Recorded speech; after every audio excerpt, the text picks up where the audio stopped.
After September 11th, Vishavjit Singh felt uneasy and unsafe in New York City.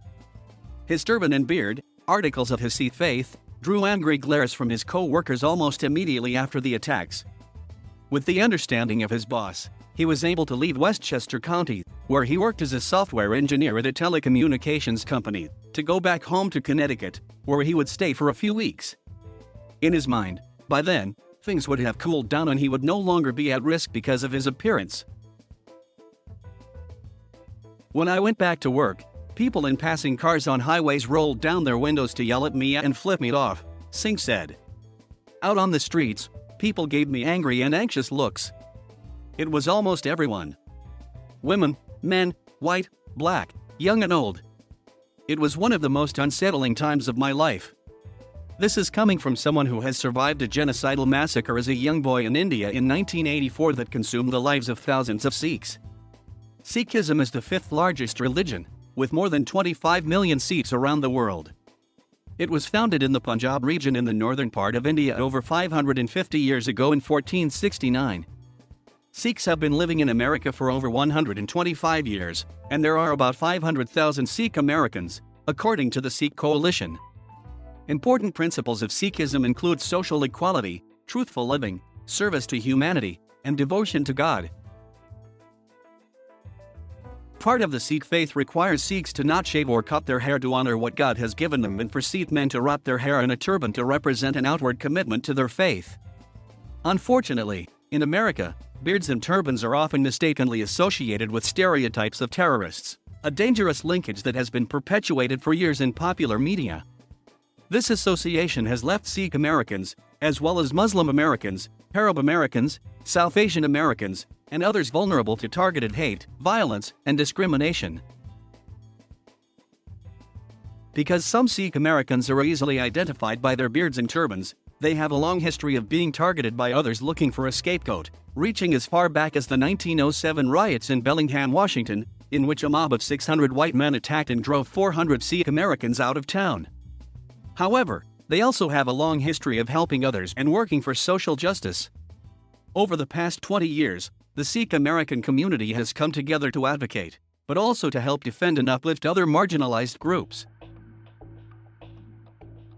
Advocacy and resilience. On the evening of September 11th, members of the New York Sikh American community gathered together after an elderly Sikh American man and two teenagers were assaulted in New York, to organize and prepare for the increase in violence and backlash they knew would be coming because of the long history of violence against Sikhs in America. The Sikh Coalition was founded that night as a volunteer organization aimed at raising awareness about Sikh Americans and to help defend Sikh American civil rights. Over the past 20 years, the Sikh Coalition and other advocacy organizations like Sikh American Legal Defense and Education Fund have worked to protect Sikh American civil rights and to educate others about them. Sikh Coalition's Senior Counsel Harsimran Kaur addresses a group of interfaith leaders, public officials, and over 100 local community members rallying in support of hate crime victim Inderjit Singh Mucker in Darien, Illinois on September 15, 2015. Photo courtesy of the Sikh Coalition. Immediately after September 11th, many Sikh Americans experienced, and continue to experience in the years since, hate incidents. 4 days later, on September 15, 2001, Balbir Singh Sati, a Sikh American man in Arizona, was the first person killed in a retaliatory hate crime after September 11th by a man who called himself a patriot. In 2012, a man with ties to white supremacist groups walked into the Sept Temple of Wisconsin in Oak Creek with a handgun and shot and killed 6 people, wounded 4 people, and a 7th person died of his wounds in 2020. The gunman shot and killed himself after being wounded by a responding police officer. Many Sikh Americans experience workplace discrimination, are harassed going through TSA at airports, and are bullied in schools due to their appearance and externalization of their faith. Even Sikh American elders have been targeted in hate violence, and many Sikh gurdwaras or houses of worship have been vandalized across the country. Although the FBI decreed that the 2021 shooting at the Indianapolis FedEx, where many Sikh Americans are employed, was not a hate crime, bias and specific targeting of that community is still suspected as the motivation by many in the Sikh American community. The FBI released its 2020 annual report on hate crimes in September, showing that hate crimes are at their highest since 2008. Although hate crimes are often underreported, the FBI report shows 67 documented incidents of anti-Sikh hate crimes, up 37% from 2019, and hate crime offenses are up 42% overall.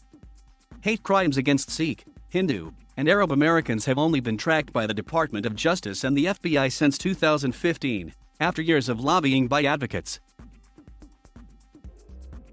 However, advocates say these numbers are likely undercounted and misleading.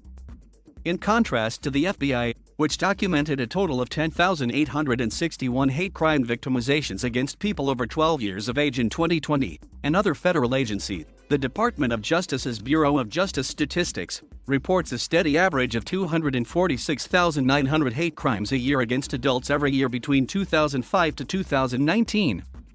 What the FBI is collecting and publishing is just a small fraction of hate crimes committed against all communities, said Simjay Singh Adderwala, Sikh Coalition's Senior Policy and Advocacy Manager. In the immediate aftermath of 9/11, the first month of the Sikh Coalition's existence, the team tracked more than 300 instances of hate and bias against Sikhs, Singh Adderwala said, based on requests for legal aid and media monitoring. The small size of the Sikh American community in proportion to the U.S. population also makes it drastically more likely to be targeted for hate and discrimination, and has been for the past 20 years. One of the issues, explains Kiran Kaur-Gill, executive director of the Sikh American Legal Defense and Education Fund, is that the 18,000 law enforcement agencies in the U.S. do not always properly classify incidents as bias or hate-motivated and do not always report incidents to the FBI because reporting is voluntary.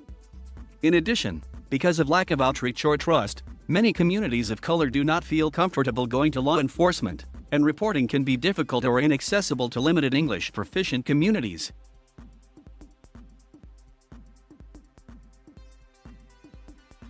Thank you for watching. Please subscribe.